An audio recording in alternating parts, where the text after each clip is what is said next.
Hello les matheux! Dans cette vidéo, je vous propose de retravailler la symétrie centrale. Alors, prêt à devenir un expert? C'est parti!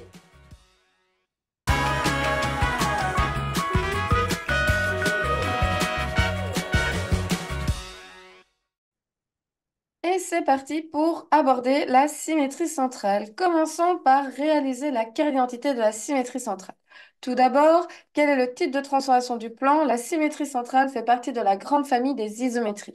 Cela signifie que toutes les mesures sont conservées après mouvement. Donc tous les côtés conservent la même longueur et tous les angles conservent la même amplitude. Son verbe d'action, tourner de 180 degrés. On parle donc également de rotation de 180 degrés. On tourne d'un demi-tour. On tourne autour de quoi? On tourne autour d'un centre de symétrie. Un centre de symétrie, c'est un point. Donc on tourne autour d'un point. Et enfin, le mot-clé pour la symétrie centrale, c'est milieu. Donc, on récapitule. La symétrie centrale fait partie de la famille des isométries. Son action à elle, c'est de tourner de 180 degrés autour d'un centre et son mot-clé, milieu. Alors, le but de cette séquence, c'est de vous montrer le mouvement que crée une symétrie centrale. Donc, la symétrie centrale, c'est tourner de 180 degrés autour d'un centre. Notre centre, il est ici en petit, et le point qui va tourner autour de ce centre, c'est notre gros point bleu qui se trouve ici. En tournant autour du centre, ce point devra rester exactement à la même distance du centre. Donc ça veut dire que finalement ce point va tourner en restant sur un cercle. Autre chose, comme il s'agit de tourner 280 degrés, on va voir qu'en tournant, un angle va se créer autour du centre. Et quand cet angle atteindra une amplitude de 180 degrés, cela signifie que nous aurons effectué une symétrie centrale. Alors, je lance l'animation pour que vous puissiez le visualiser. Voilà, nous avons notre point qui tourne autour du centre tout en restant à la même distance de ce centre. Et il y a un angle qui se crée. Une fois que cet angle a atteint, comme ici, une amplitude de 180 degrés, nous avons fait la symétrie centrale. Donc cela signifie que ce point est l'image du point de départ par symétrie centrale. On est toujours ici dans une idée de bien visualiser le mouvement que fait une symétrie centrale. Cette fois-ci, je vous propose de visualiser ce mouvement au travers d'une figure un petit peu plus complexe que le point. J'ai choisi un trapèze. Donc, nous avons un trapèze de départ qui est représenté en bleu, qui va donc tourner à 280 degrés autour de ce point. On va voir qu'une fois que l'angle aura atteint 180 degrés en effectuant cette rotation, il va complètement se superposer sur le trapèze qui est représenté ici en blanc et qui correspond à l'image du trapèze bleu par symétrie centrale.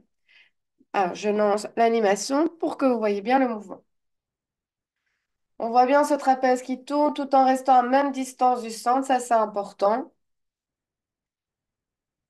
Et voilà, l'angle a atteint une amplitude de 180 degrés, donc nous avons bien effectué une rotation de 180 degrés, une symétrie centrale, et il se superpose complètement à son image. Petit exercice pour voir si tu as bien compris la symétrie centrale. Première question, quel est le trapèze qui pourrait être l'image du trapèze numéro 1 par symétrie centrale?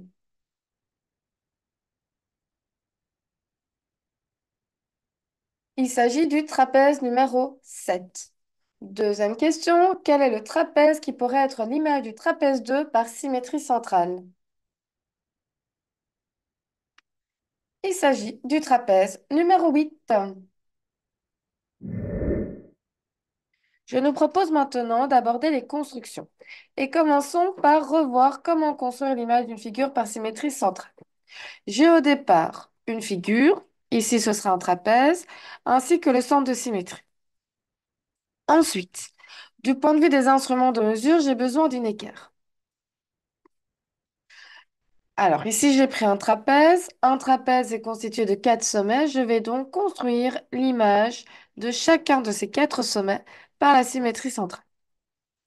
Ensuite, nous avons vu que le mot-clé pour la symétrie centrale, c'est milieu. Je vais donc m'arranger dans ma construction pour que le centre de la symétrie soit toujours un milieu. Autrement dit, le zéro de l'équerre se placera toujours sur le centre de la symétrie. Ensuite, je vais commencer par déterminer l'image de ce point. Je vais donc aligner mon équerre à ce point et le zéro ne lâche pas le centre de la symétrie. Je constate que ce point se trouve à 4,7 cm du centre. Je vais donc prendre 4,7 cm de l'autre côté. J'ai donc au total un segment qui fait 2 fois 4,7 cm et notre centre de symétrie est bien le milieu de ce segment. Je vais faire la même chose avec le deuxième sommet qui se trouve cette fois-ci à 7,2 cm. Je vais donc aller tracer 7,2 cm de l'autre côté. Idem avec le troisième sommet. Vous voyez que le centre, le zéro de l'équerre est toujours sur le centre, ça n'a pas bougé. On se trouve à 6,4 cm. Je reproduis ces 6,4 cm de l'autre côté du centre. Et enfin, idem avec le quatrième sommet. Le zéro toujours sur le centre. On se trouve à 4,1 cm. Je vais donc placer 4,1 cm de l'autre côté. Alors, je vais représenter ici en rouge l'image de chacun des points pour que vous les voyez bien. Voici l'image du premier sommet, l'image du deuxième sommet, l'image du troisième sommet et enfin du quatrième sommet, qui sont en fait les extrémités des segments qui ont été construits. Ensuite, pour avoir l'intégralité du trapèze, il me suffit simplement de relier chacun de ces sommets.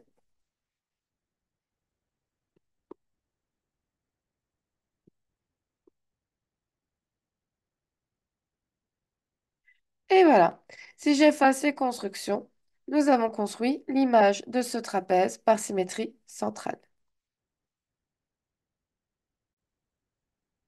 Alors, il est tout à fait possible de réaliser cette même construction, mais sans mesurer.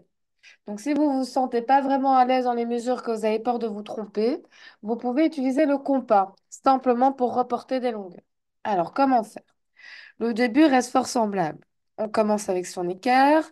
On va placer l'équerre de manière à ce qu'elle passe par le centre et à chaque fois par chaque sommet du trapèze. Je commence avec le premier sommet du trapèze et nous allons tracer des demi-droites.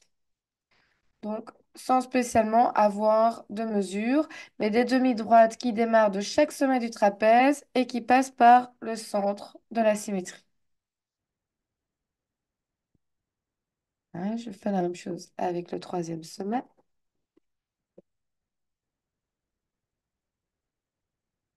et le quatrième sommet. Une fois que c'est fait, je n'ai plus besoin de mon équerre, mais j'ai besoin de mon compas. La pique du compas va toujours piquer sur le centre de symétrie. Ça ne changera pas. Et le crayon va aller sur chacun des sommets pour reporter la distance que chaque sommet a par rapport au centre. Donc ici, voilà. J'ai bien la pique sur le centre de symétrie et le crayon sur le premier sommet du trapèze. Je vais reporter cette mesure de l'autre côté du centre en restant sur cette demi-droite. Je fais la même chose avec le deuxième sommet. La pique reste sur le centre de symétrie. J'ai donc la distance entre le centre et le deuxième sommet du trapèze et je viens reporter cette distance de l'autre côté du centre tout en restant sur la demi-droite. Pareil avec le troisième sommet.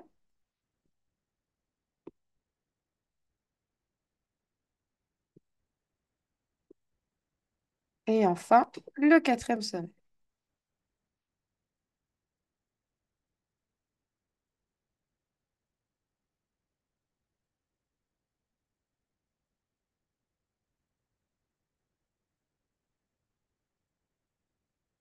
Et voilà, l'intersection de chaque arc de cercle avec la demi-droite est l'image de chaque sommet du trapèze. Donc je la représente ici en rouge. Voici l'image du premier sommet, deuxième sommet, troisième sommet et quatrième sommet. Ensuite, il suffit simplement de relier chaque point pour obtenir l'intégralité du trapèze.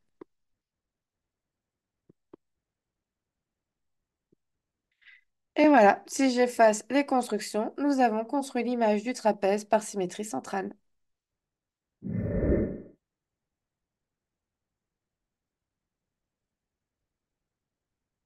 Ah, je nous propose ici de s'intéresser à comment retrouver le centre d'une symétrie centrale à partir d'une figure et de son image.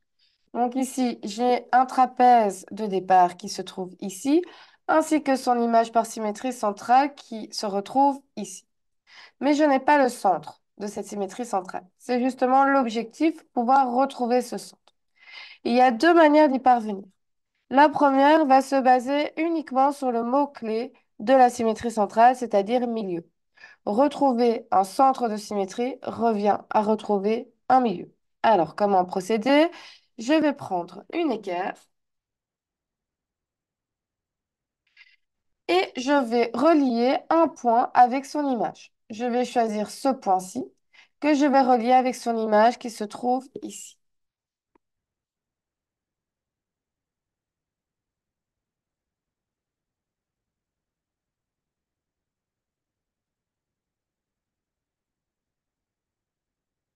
Voilà. Une fois que ce segment est tracé, ce qui va nous intéresser, c'est le milieu de ce segment. Alors, j'ai deux options. Soit je mesure la longueur de ce segment et je la divise par deux, soit bon, je n'ai pas spécialement envie de calculer, donc je vais m'arranger pour placer le zéro sur ce segment de manière à ce que chaque extrémité se trouve sur la même graduation.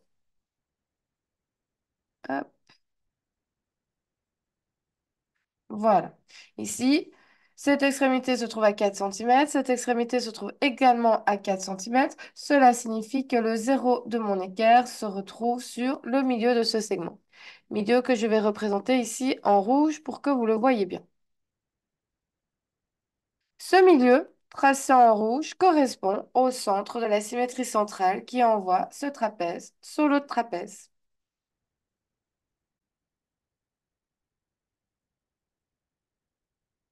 Alors, pour aborder la seconde manière de retrouver le centre d'une symétrie centrale, j'ai envie de démarrer d'une observation. Alors, qu'est-ce que je vais faire? Je vais relier chaque sommet du trapèze à son image. Donc, je relie ce sommet à son image. Je relie le deuxième sommet à son image. Le troisième sommet à son image. Et enfin, le quatrième sommet à son image. Et qu'est-ce qu'on observe? Ces quatre segments se coupent en un point. Ce point correspond au centre de la symétrie centrale. Alors, bien sûr, nous avons tracé les quatre segments joignant chaque sommet du trapèze à son image pour que vous puissiez voir qu'il y a bien une intersection. Mais pour créer une intersection, deux segments me suffisent. Donc, si j'ai une figure de départ ainsi que son image, comme ici, un trapèze de départ et son image, pour retrouver le centre de la symétrie centrale qui envoie ce trapèze sur l'autre, il me suffit de construire un segment joignant un point et son image, ainsi qu'un autre segment joignant un autre point à son image. Ces deux segments se coupent en un point. Ce point d'intersection correspond au centre de la symétrie centrale que j'ai représenté ici en rouge. Avec cette deuxième méthode, je n'ai pas besoin de prendre de mesure. Donc, si vous ne vous sentez pas à l'aise avec la prise de mesure, privilégiez cette méthode-là alors pour retrouver un centre de symétrie. Et voilà, j'espère que cette vidéo t'aura aidé. N'hésite pas à dire en commentaire. Quoi qu'il en soit, la règle d'or pour réussir en mathématiques reste toujours la même, faire régulièrement des exercices à la maison.